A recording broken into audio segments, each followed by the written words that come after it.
Eres Dios eterno, solo tú eres bueno, Dios incomparable eres tú. Nunca me separaré de tu gran amor, eres mi Señor, mi Salvador.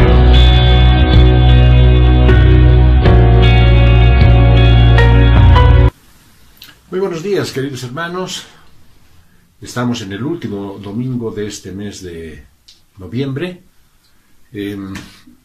Deseamos realmente que cada día que pase sea un día de edificación, sea un día de compromiso con el Señor y sobre todo sea un día que le dé la honra y la gloria a Él. Eso puede suceder en tu vida cada día. Por eso es necesario que hoy estés concentrado en lo que vamos a exponer. Estamos hablando de un proceso, de un lapso en el que estamos enseñando doctrina. Y hoy hablaremos del Espíritu Santo. En particular, del testimonio del Espíritu Santo. Es un tema muy interesante y vale la pena que prestes mucha atención. Trataré de ser lo más puntual posible, de tal manera que todo lo que vayas a escuchar quede completamente concentrado para ti y aplicable a tu vida.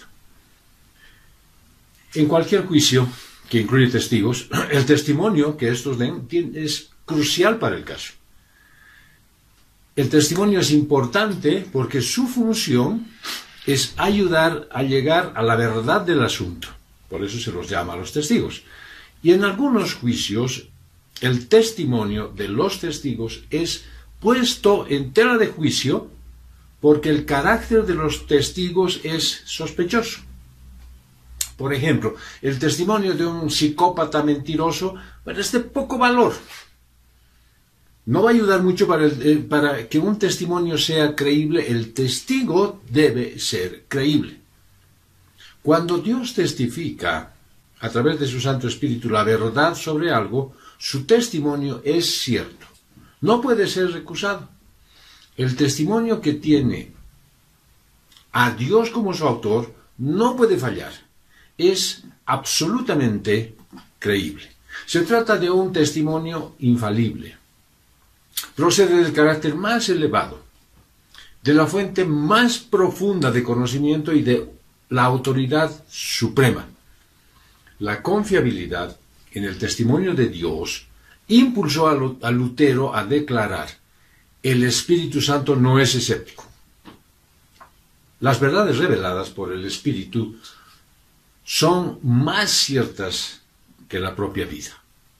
Juan Calvino enseñó que aunque las Escrituras manifiestan ciertos signos claros y razonables de autoridad divina y exigen la suficiente evidencia de su procedencia divina, estas evidencias recién convencen cuando han sido selladas en tu corazón por el testimonio interior del Espíritu Santo. Date cuenta entonces cuán importante es para todos estos teólogos el hecho del testimonio, entender el testimonio, comprender y aplicar el testimonio del Espíritu Santo. Calvino reconoció la diferencia que existe entre las pruebas y el convencimiento.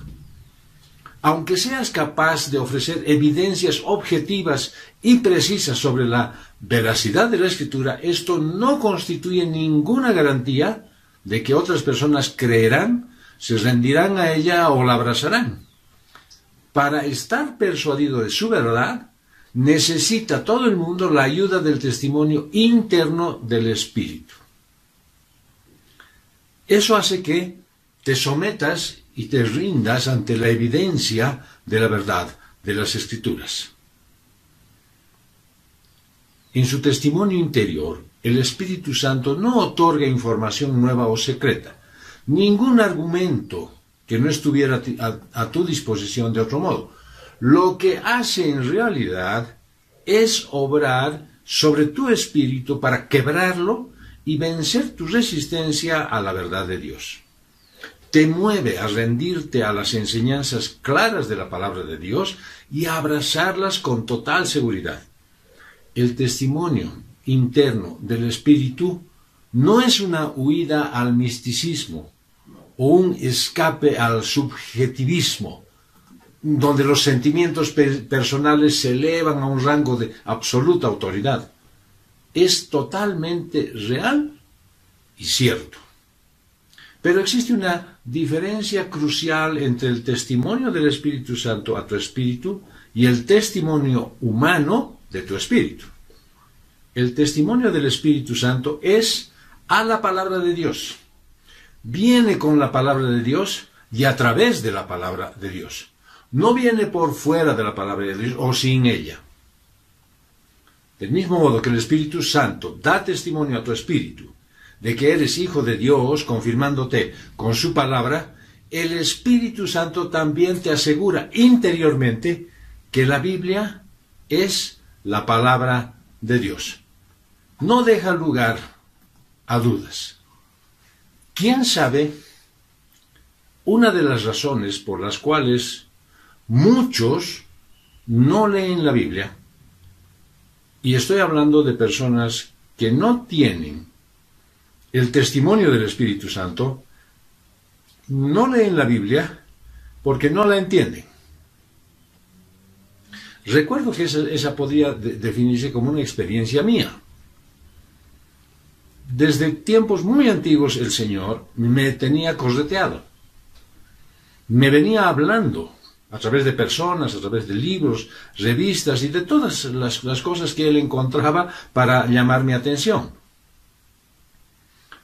Pero muchas de las veces que yo fui a la Escritura, empezaba a leer y claro, quería entender bajo mis parámetros. Solamente llegué a entender, para hacer resumen de esto, llegué a comprender cuando la guía del Espíritu Santo, el testimonio del Espíritu Santo, se hizo fehaciente en mi vida.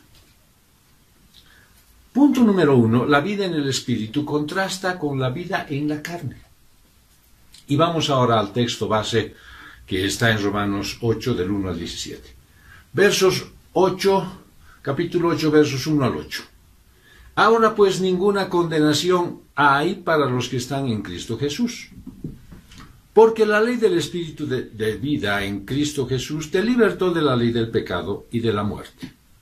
Porque lo imposible para la ley, ya que era impotente a causa de la carne, Dios, habiendo enviado de sí mismo al Hijo en semejanza de carne de pecado, y por el pecado, condenó al pecado en la carne, para que la exigencia de la ley fuera cumplida en nosotros, los que no andamos según la carne, sino según el Espíritu. Porque los que son según la carne piensan en lo de la carne, pero los que son según el Espíritu en lo del Espíritu. Porque la manera de pensar de la carne es muerte, pero la manera de pensar del Espíritu es vida y paz, porque la manera de pensar de la carne es enemistad contra Dios, porque no se sujeta a la ley de Dios, porque tampoco puede. Así que los que están en la carne no pueden agradar a Dios. Esta poderosa declaración, que no hay condenación para los que están en Cristo Jesús, está vinculada con el énfasis principal del argumento previo de Pablo. El apóstol expone el hecho de que por medio del sacrificio voluntario de Cristo, ese sacrificio que cancela la deuda y santifica, los creyentes son libres de la maldición de la ley. Por la entrada del pecado, la ley no es considerada como un medio para obtener la salvación, ni tampoco tiene el poder de condenar a los creyentes. La ley es más bien el medio para expresar gratitud a Dios. Como tal, la ley produce deleite a los cristianos, aun cuando una completa obediencia en la vida presente es imposible. Ya que Dios, el Padre, no condena a Jesús, tampoco condena a los que están en Jesús. No están condenados, no serán condenados y no pueden ser condenados. En armonía con esta doble referencia de las palabras no hay condenación, está la frase en Cristo Jesús. Es decir, Pablo dice que para los que están en Cristo, de un modo forense podríamos decir, o sea, habiéndose quitado la culpa de sus pecados por su muerte, y de modo espiritual, con la influencia santificadora del Espíritu dominando su vida, no hay condenación alguna. Para ellos hay justificación y salvación plena y gratuita.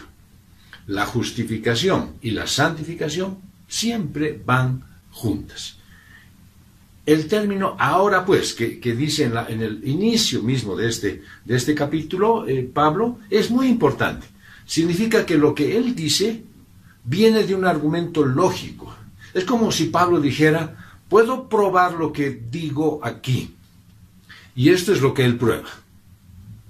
Si eres uno con Jesús y Él es tu cabeza, no puedes ser condenado. Nadie puede absolver a la cabeza y condenar a la mano. No se puede ahogar al pie mientras la cabeza esté fuera del agua. Unido a Él, entonces tú puedes escuchar el veredicto. No hay ninguna condenación para ti en Cristo Jesús. La expresión en Cristo Jesús quiere decir que hay una unión espiritual entre Cristo y los creyentes, entre Cristo y tú. Y esto a veces es expresado como Cristo está en ellos. Y aquí como ellos están en Cristo. Cristo está en los creyentes por su Espíritu. Y los creyentes están en Cristo por la fe. Y el veredicto otra vez es: no hay condenación. Ojo, no estamos hablando de la expresión hay menos condenación. Ahí es donde muchos creen que están, o sea, que hay condenación, pero no tanta. Piensan que su posición ha mejorado al estar en la fe con Cristo. No, no ha mejorado. Ha sido transformada completamente, cambiada de estar condenado a no tener ninguna condenación. Quizás debieras considerar el otro lado de la moneda. Si no estás en Cristo, hay condenación para ti. No es una tarea placentera hablar de este asunto, pero ¿quién soy yo para pedir tareas fáciles?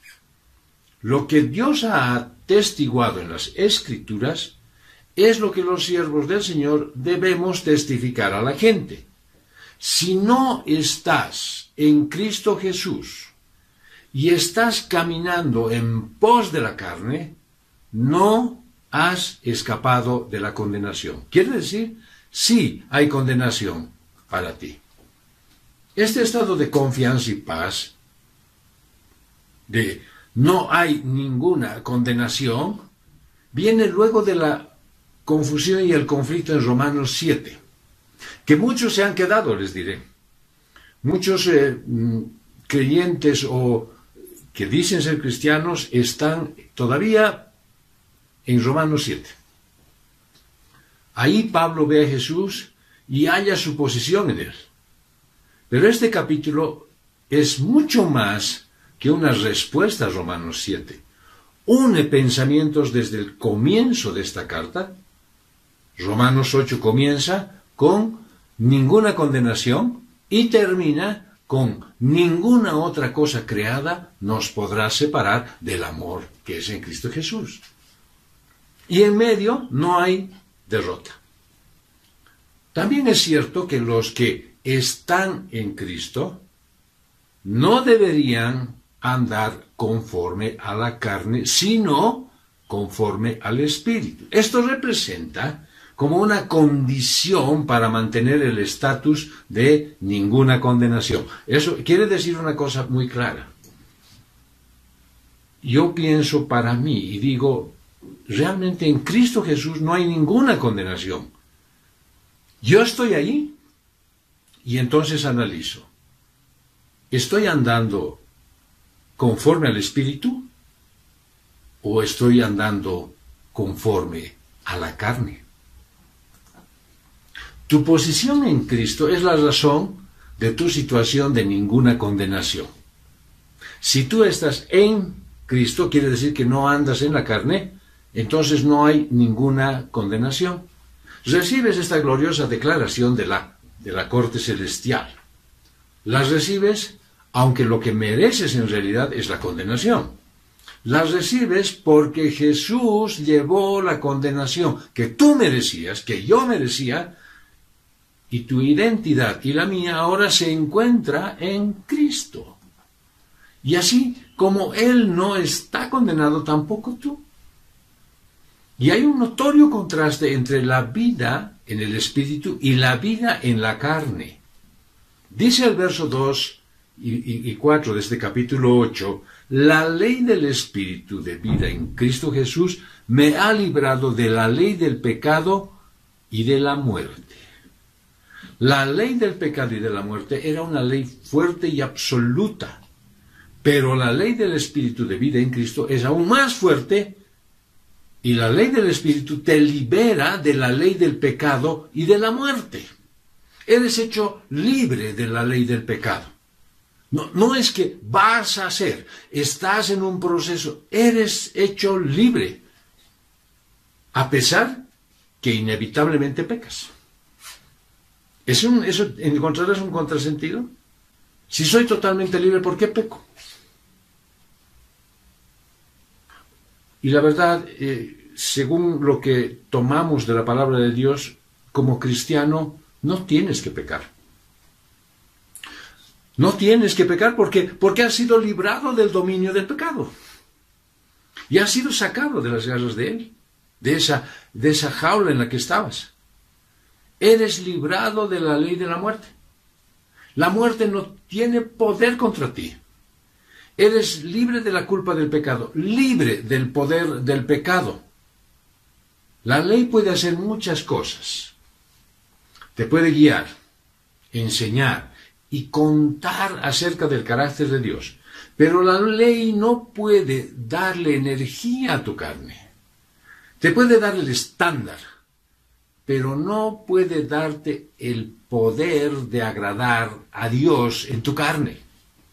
La ley es débil para ti porque eres débil para ella. Ponemos un ejemplo. El sol no le puede dar luz a un ojo ciego. Pero no es que la impotencia de eso venga de sí mismo, o sea, del propio sol, sino por la incapacidad del sujeto sobre el cual brilla la luz del sol. Es decir, un ciego no puede ver la luz del sol por más que el sol brille intensamente, y no es porque el sol no sea lo suficientemente capaz de dar luz, sino porque el ciego es impotente de ver. La ley es débil, debido a que le habla a la carne. Viene a los hombres carnales y les habla como a carnales. Pero la obra del Espíritu te transforma por la crucifixión del viejo hombre e imparte al nuevo hombre un principio superior que la carne. Ponemos siempre ejemplos. La vid no produce uvas porque hay un decreto firmado por una ley del Parlamento. Las uvas son fruto de la propia vida de la vid. Así como una conducta conforme al estándar del reino no se produce por una demanda, por una exigencia, ni siquiera aunque fuera de Dios, sino que es el fruto de la naturaleza divina que Dios da como resultado de lo que Él ha hecho en y por Cristo. La ley no podía derrotar al pecado, solo podía detectarlo. Eso dice Pablo claramente. Solamente Jesús puede derrotar al pecado. Y lo hizo a través de su obra en la cruz. Para derrotar al pecado, Jesús se identificó con los que estaban atados por el pecado. Y viniendo en semejanza de carne de pecado, bajo la inspiración del Espíritu Santo, Pablo eligió con mucho cuidado sus palabras en este pasaje, indicando que Jesús no estaba en el pecado de la carne, pero que Él se identificó completamente con la carne. No se puede decir que Jesús vino en la carne de pecado, ya que Él estaba sin pecado. No puedes decir que Jesús vino en semejanza de la carne, porque Él en realidad fue humano, no solamente como un ser humano. Por eso no puedes decir en semejanza. Pero sí se puede decir que Jesús vino en semejanza de carne de pecado. Sí, eso sí. No solamente en semejanza de carne, porque vino en carne, sino en semejanza de carne de pecado. Porque a pesar de que fue humano, no tenía pecado en sí mismo. El pecado fue condenado en la carne de Jesús cuando llevó la condenación que tú merecías. Y como ahora estás en Cristo, la condena que mereces pasó de largo. Debido a que Jesús cumplió la justicia de la ley, y como estás en Cristo, la ley se cumple en ti en relación a la obediencia. Porque la justicia de Jesús te representa. La ley es cumplida en ti en cuanto al castigo, porque el castigo que demanda la ley fue derramado sobre Jesús completamente. Pablo no dice que tú cumples la justicia de la ley. Dice que la justicia de la ley es cumplida en ti. No es cumplida por ti, sino en ti. Jesús es tu sustituto. Jesús fue tratado como un pecador para que tú pudieras ser tratado como justo. Las personas que disfrutan esto son los que no andamos conforme a la carne, sino conforme al Espíritu.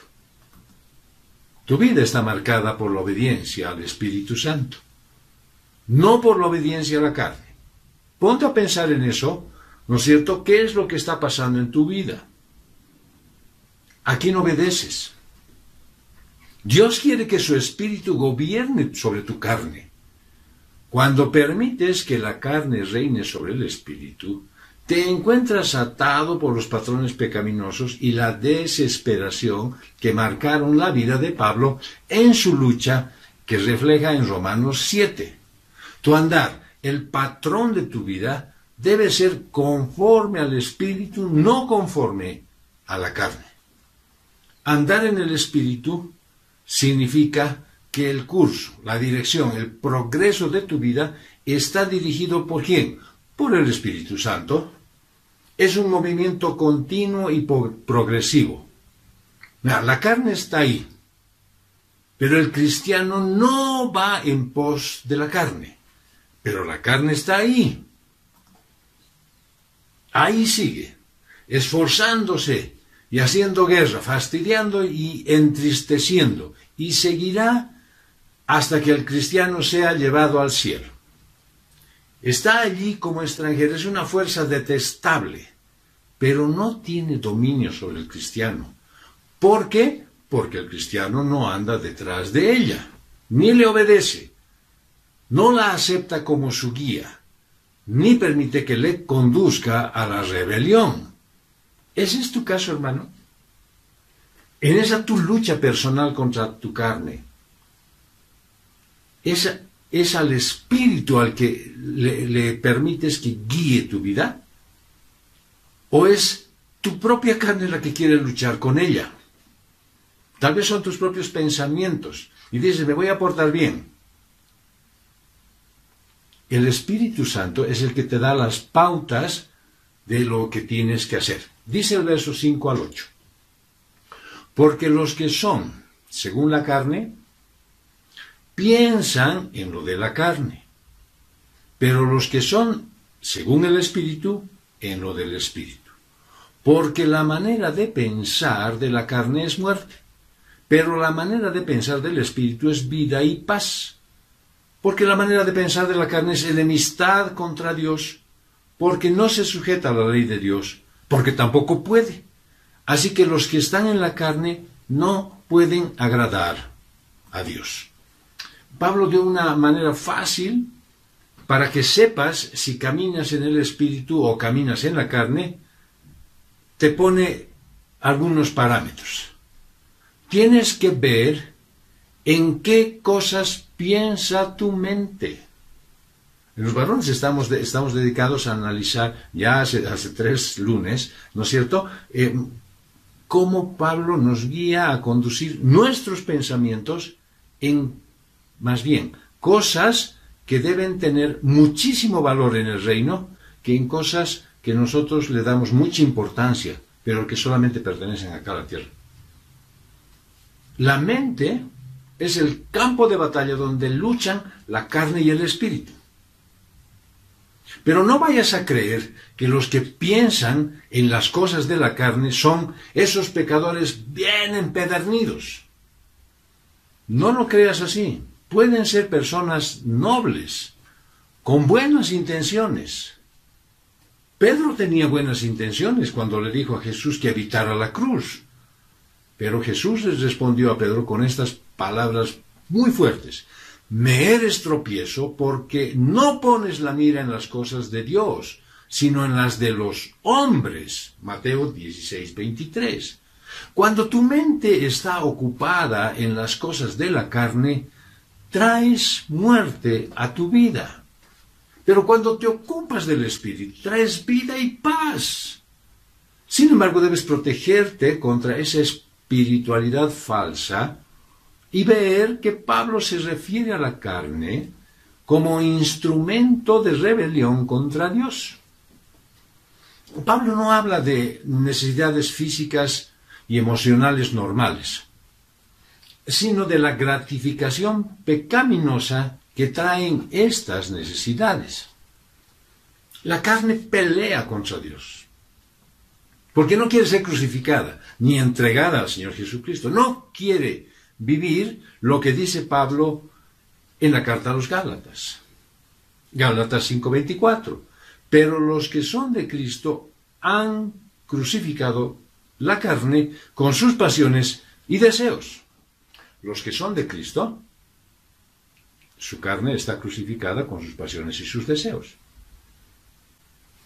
Qué extraño es como algunos que dicen ser de Cristo van y cada vez están recogiendo los pedazos que están colgados en la cruz. En esta batalla para domar la carne, la ley no tiene poder. Pablo no dice que los designios de la carne están en enemistad con Dios. No, pone él un énfasis más fuerte. Los designios de la carne son enemistad contra Dios. No es negro, sino oscuridad. No están en enemistad, sino es enemistad. No está corrompida, es corrupción. No es rebelde, es propia rebelión. No es malvada, es maldad en sí misma. El corazón es perversamente engañoso. Es malo en lo concreto. El pecado es esencia, es la destilación, es el sumum de todas las cosas que son viles. No tiene envidia contra Dios, es envidia. Y no es un enemigo, es toda la enemistad real contra Dios. Puedes intentar entonces hacer bien en tu vida sin estar sujeto a la ley de Dios. Puedes tratar de poner a Dios en deuda contigo a través de tus buenas obras, pero no funciona así. Según la carne, no puedes agradar a Dios. Aunque la carne haga cosas religiosas admiradas por los hombres, no puedes agradar a Dios. Entonces el punto número 2 dice que los cristianos viven en el Espíritu. Romanos 8, 9 al 15.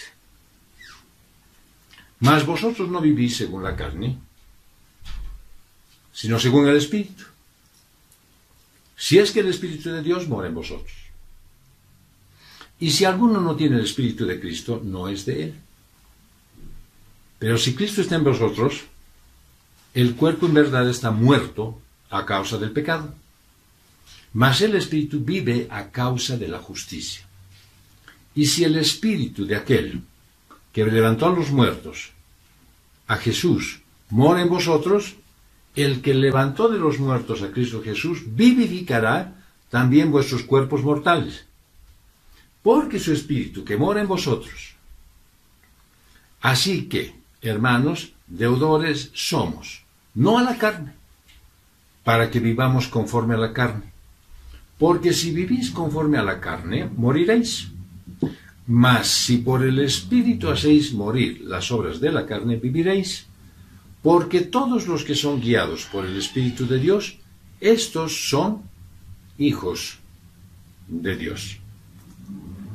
Pues no habéis recibido el espíritu de esclavitud para estar otra vez en temor, sino que habéis recibido el espíritu de adopción, por el cual clamamos, Abba, Padre. Debido a que el Espíritu Santo es dado a cada creyente cuando nace de nuevo, cada cristiano tiene dentro de sí un principio más alto y más poderoso que el principio de la carne. Muchas personas sinceras todavía están espiritualmente bajo el ministerio del arrepentimiento de Juan el Bautista.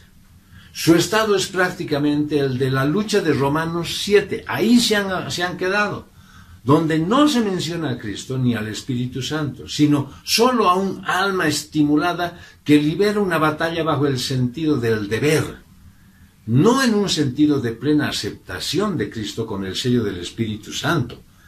Pablo condiciona la realidad si es que el Espíritu de Dios mora en ti.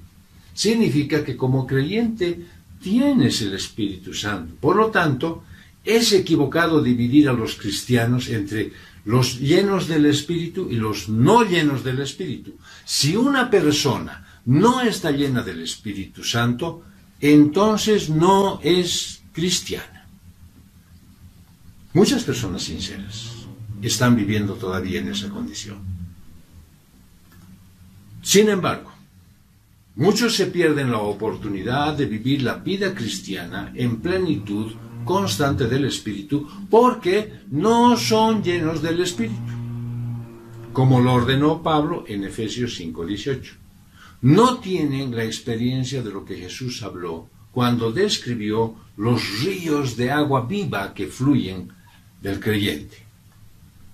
Sin embargo, nos viene a la mente la pregunta de algunos buenos hermanos. ¿Cómo sé que tengo el Espíritu de Dios que mora en mí? Y entonces, claro, hay algunas preguntas que tendría que hacerte y tú las podrías contestar en la intimidad. ¿Te ha arrastrado el Espíritu hacia Jesús?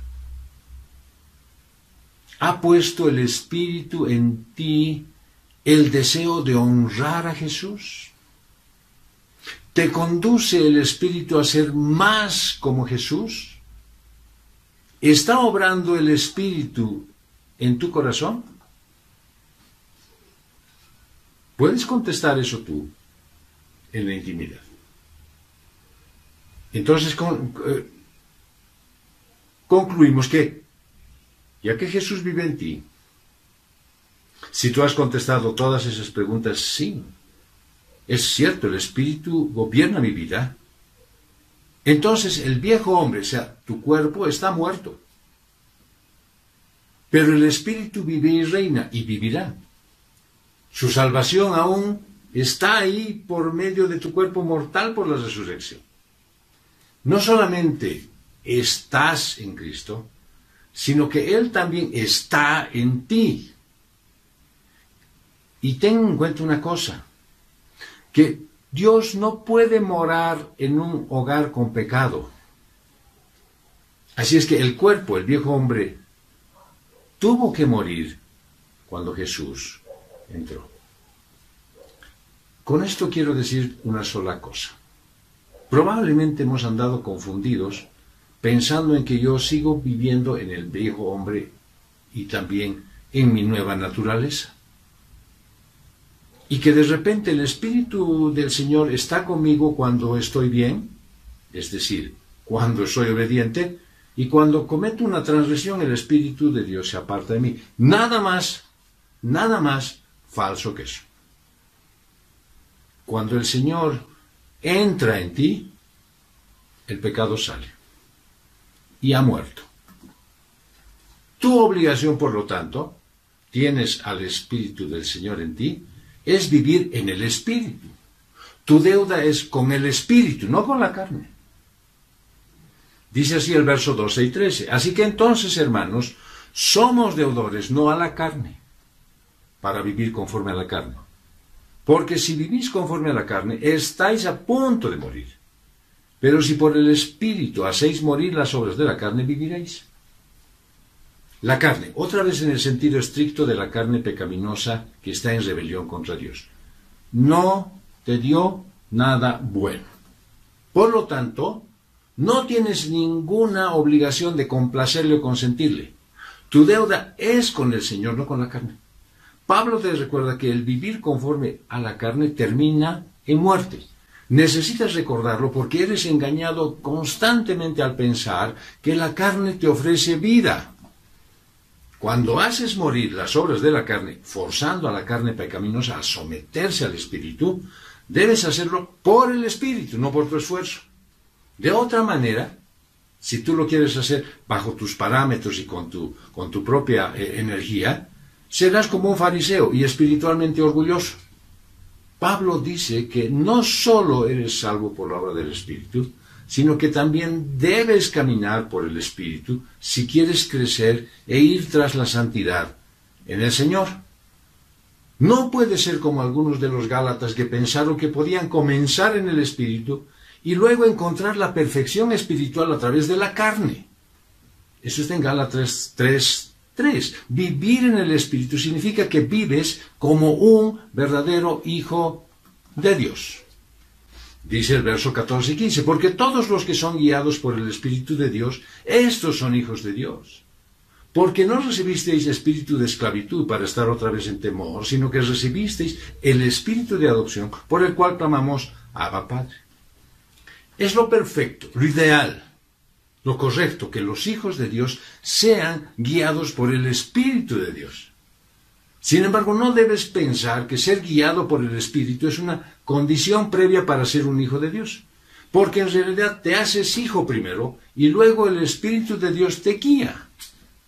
Pablo no dijo todos los que van a la iglesia son hijos de Dios. No dijo que todos los que leen sus Biblias son hijos de Dios. Tampoco dijo que todos los patriotas en su país son hijos de Dios. No dijo todos los que participan en la comunión de la Santa Cena son hijos de Dios. La prueba para ver si eres hijo de Dios es si eres guiado por el Espíritu de Dios. Pero, ¿cómo te guía el Espíritu Santo? Eres guiado con dirección. Eres guiado al acercarte a Él. Eres guiado por un gobierno de autoridad. No es que todos son conducidos por el Espíritu de Dios, no. El diablo también es un conductor y cuando entra en los hombres o en los cerdos, ¿te acuerdas? Los conduce con furia. Recuerda cómo todo ese hato corrió violentamente hacia el mar y se ahogaron. Cuando veas a un hombre fanático y salvaje, el espíritu que lo está guiando no es el Espíritu de Cristo. Bueno, ¿y a dónde te guía el Espíritu Santo? Al arrepentimiento. A que reconozcas tu condición. Te guía a pensar poco en ti mismo y mucho más en Jesús. Te guía a la verdad. Te guía al amor. Te guía a la santidad. Te guía a ser útil en la obra del Señor. Vivir como un hijo de Dios es tener una relación íntima de gozo con Dios, no como la esclavitud y el temor mostrados por la ley. Un hijo de Dios tiene una relación tan cercana con Dios que puede clamar, Abba, Padre. Es fácil para ti ver a Jesús en su relación con el Padre, con esa confianza bienaventurada, pero puedes pensar de repente que tú no eres digno de hacerlo. Recuerda que estás en Cristo. Tienes el privilegio de estar en una relación con el Padre de la misma manera que lo hacía y la tuvo Jesús. Así es que no pongas ninguna traba para que digas todavía mi viejo cuerpo, mi vieja carnalidad, mi vieja naturaleza está queriéndome arrastrar y no me deja tener una buena relación. Eso es mentira. Y punto número 3, el testimonio del Espíritu Santo es verdadero. Romanos 8, 16 y 17. El Espíritu mismo da testimonio a nuestro espíritu de que somos hijos de Dios. Y si hijos, también herederos, herederos de Dios y coherederos con Cristo. Si es que padecemos juntamente con Él, para que juntamente con Él seamos glorificados. En pocas palabras, Pablo dice que aquellos que son hijos de Dios, o sea, nacidos de nuevo por el Espíritu de Dios, conocen su estatus porque el Espíritu Santo testifica a su espíritu que es así.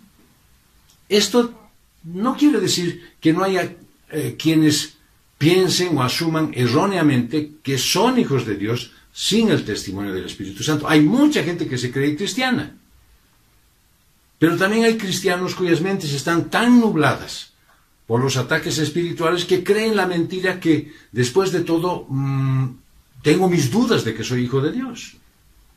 Sin embargo, el testimonio del Espíritu todavía está ahí. Entonces deberías preguntarte si en verdad eres cristiano o no. ¿Y sabes quiénes son los que conocen a ciencia cierta si son hijos de Dios? Los hijos de Dios son los que lo saben. ¿Por qué? Porque el Espíritu se los revela. No hay una duda. La ley judía decía que de la boca de 2 o 3 testigos todo era establecido, era cierto y verdadero. Pues hay 2 testigos de tu salvación. Tu propio testimonio y el testimonio del Espíritu Santo.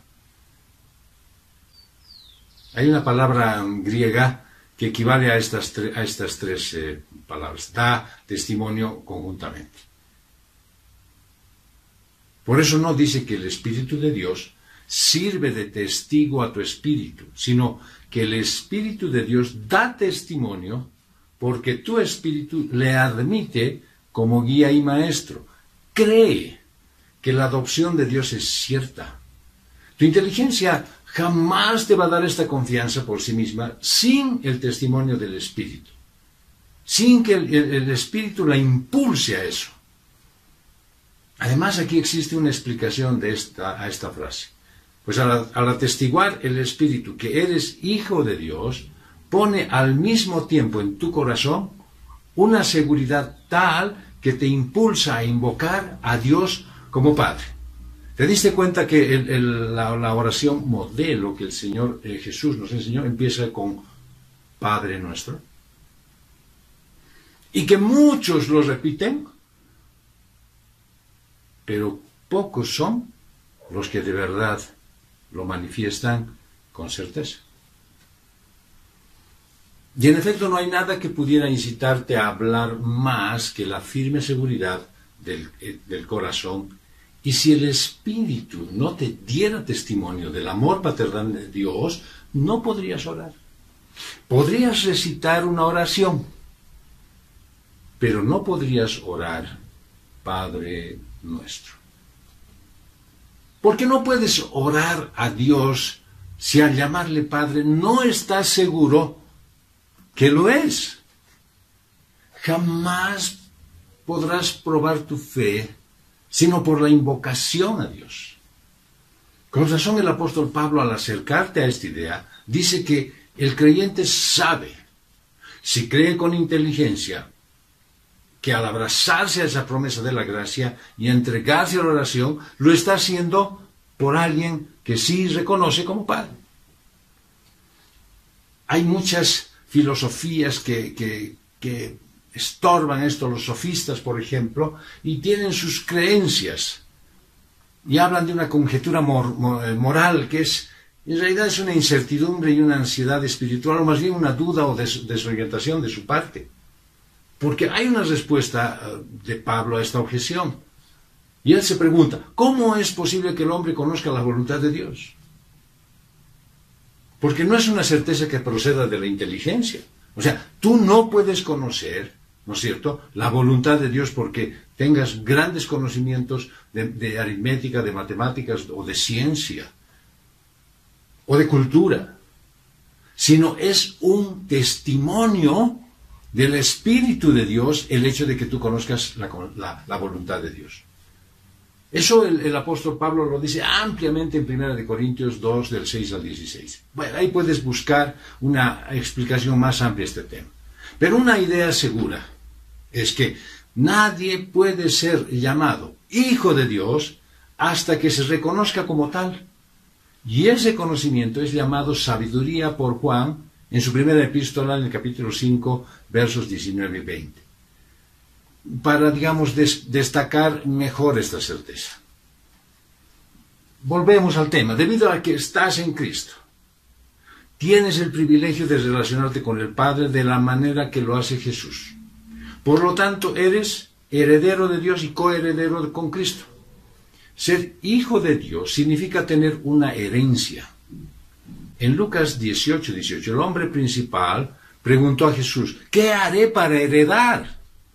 Pero este hombre principal no entendió, porque la herencia no es cuestión de hacer, es cuestión de ser parte de la familia correcta. Debido a que estás en Cristo, también eres llamado a compartir su padecimiento. Los hijos de Dios no están inmunes al sufrimiento o a la aflicción.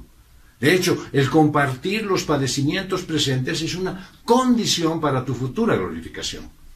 En lo que a Dios concierne, todo es parte del mismo paquete de filiación, sin importar cuánto quiera tu carne tener la herencia y la gloria sin pasar sufrimientos.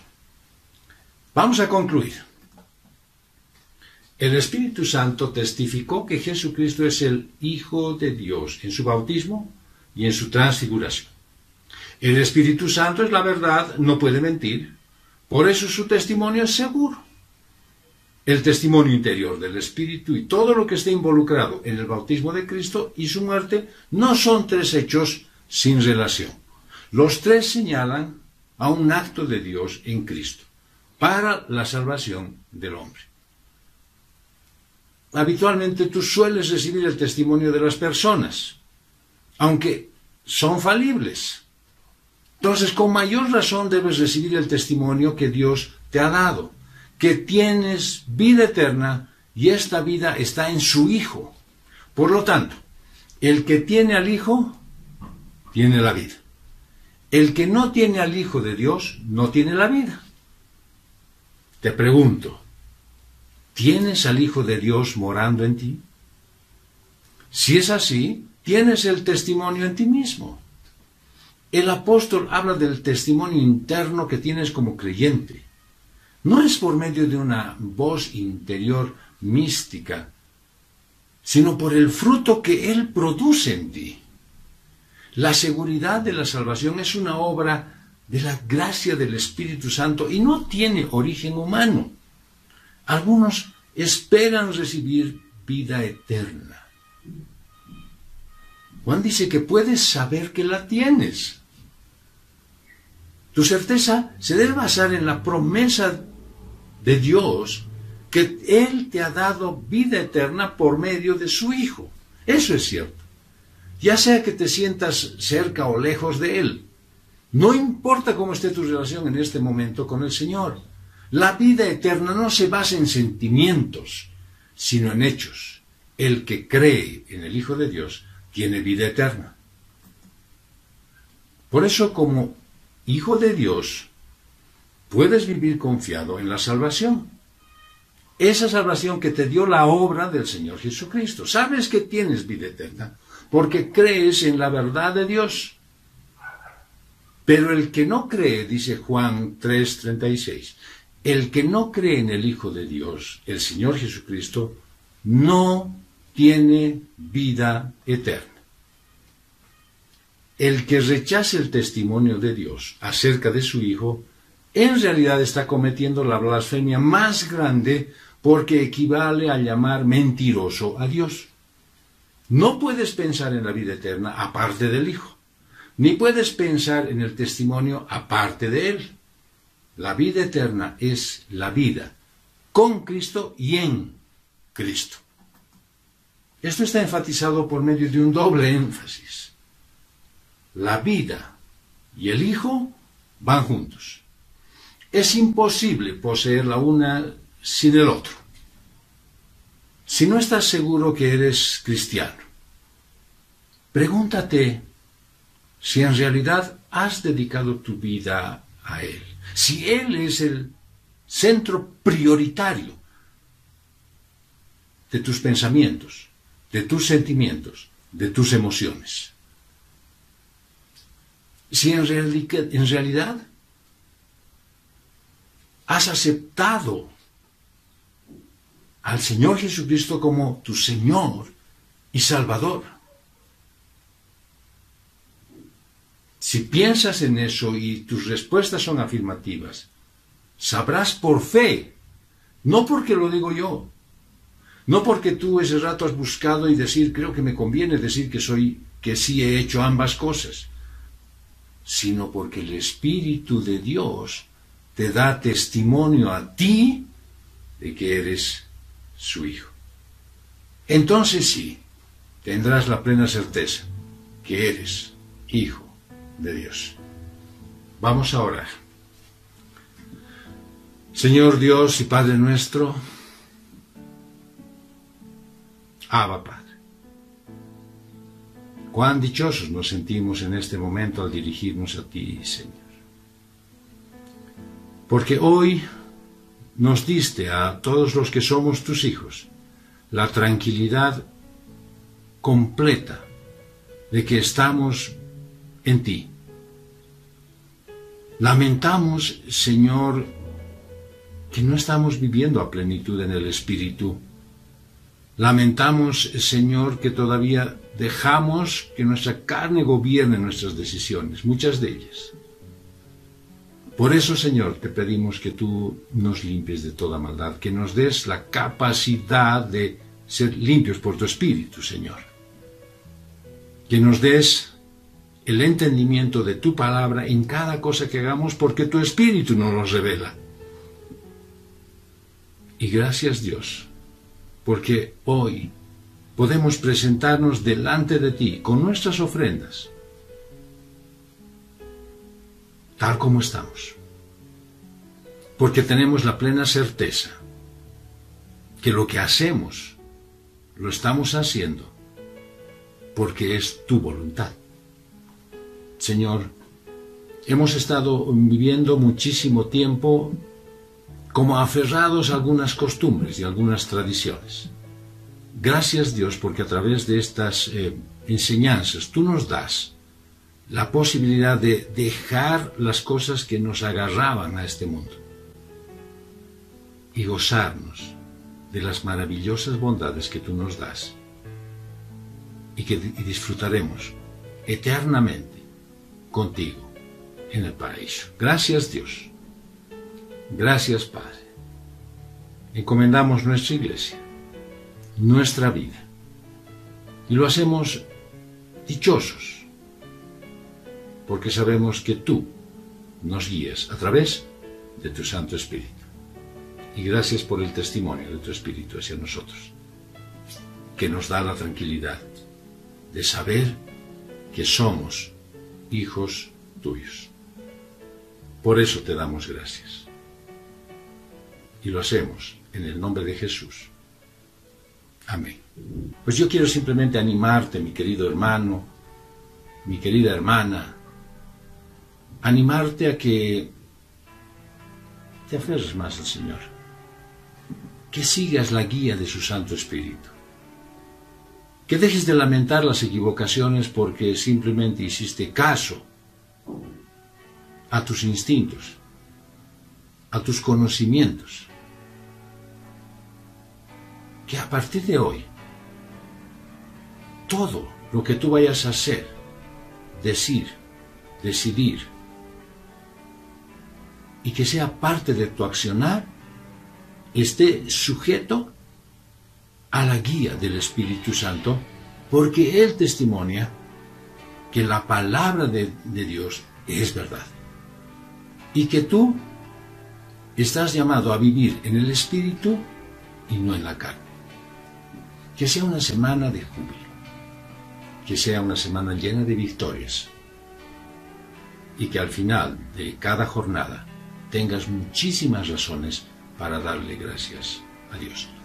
Que el Señor te bendiga con todas sus bendiciones. Fue una producción de Comunidad Cristiana de Restauración.